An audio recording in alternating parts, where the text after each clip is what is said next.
din. Tingnan nyo mga langga, oh. Anong tawag ito, kuya? Tunnel. Tunnel, oh. Grabe ang tunnel nila dito, oh. Mahaba to. Ang haba nito, mga langga. Ito yung tunnel dito sa Riyadh na napakahaba. Tingnan mo, dito kami sa lalim. Ayan, oh. Hello guys, for today's video, ayan, pauwi na kami. At andito pa rin yung kasama ko kung saan kami magkasama kami kumain. Ayan siya, oh. Hamo, di wag ka maingay dyan. Ayan, at tingnan nyo, uwi na kami. Ang oras ngayon dito ay mag-alas 4 na ng hapon. Ayan, si kuya nagda-drive. Ayan, tatungo na kami, uuwi na kami. Mauuna kasing uuwi si Ate Jus bago ako. At nawawala yan, nawawala yung signal. Ikaw mo lang, balik mo lang sa daan. Malangga na traffic kami ngayon, medyo katrapikan dahil hapon na nga. At pauwiin na kami. Ang oras ngayon ay alas 4, mag-alas 4:30 na ng hapon. O tima, ang bilis ng oras. Anong pitsa na ba ngayon? 6. Ay, 7 na bukas. O isipin nyo dyan, ha? Malapit na naman mag-kinsinas. Sa mga sumasahod ng 15:30. Ayan. Malapit na naman kayong sasahod.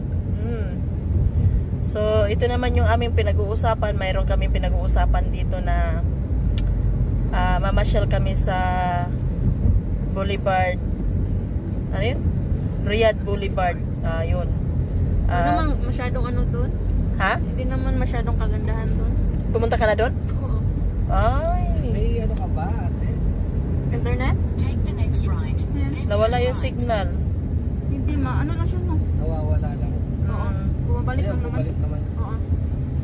Galing, anong oras kayo pumunta doon? Ano na, hapon. Hapon. Hapon, alauna? Oo. Ay, hindi. Alas, ano yun? 3? Kumain muna kami tapos. Hindi, mag-ano lang ako to, magbablog lang ako. Pero okay naman. Oo. Ayan guys, so traffic dito. Akala nyo ba sa Pilipinas lang may ganito, pati dito may traffic din, kaso lang hindi gaanong katagalan na nangyayari sa Pilipinas dahil dito disiplinado, grabe disiplinado, at saka ang daming mga kamera dito. Ayan, oh, tingnan mo mga langga.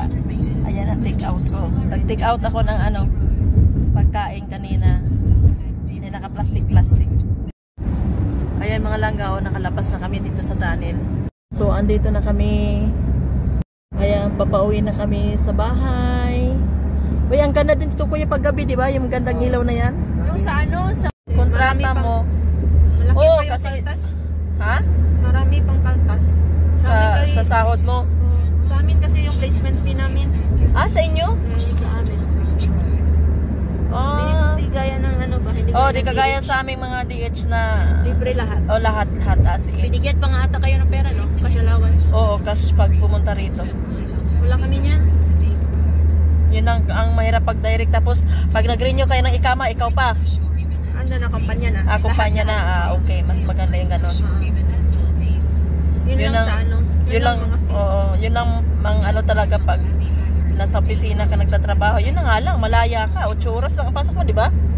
Di Sa nasa accommodation kasi. Accommodation yun. Ako nagdala sa mga tao doon. Ikaw? Yung guys, pauwi na kami ng bahay. So, 'di ba, ilang oras lang ang aking hindi naman to pahinga ang tawag nito, pumunta lang doon, kumain, parang ganon ba?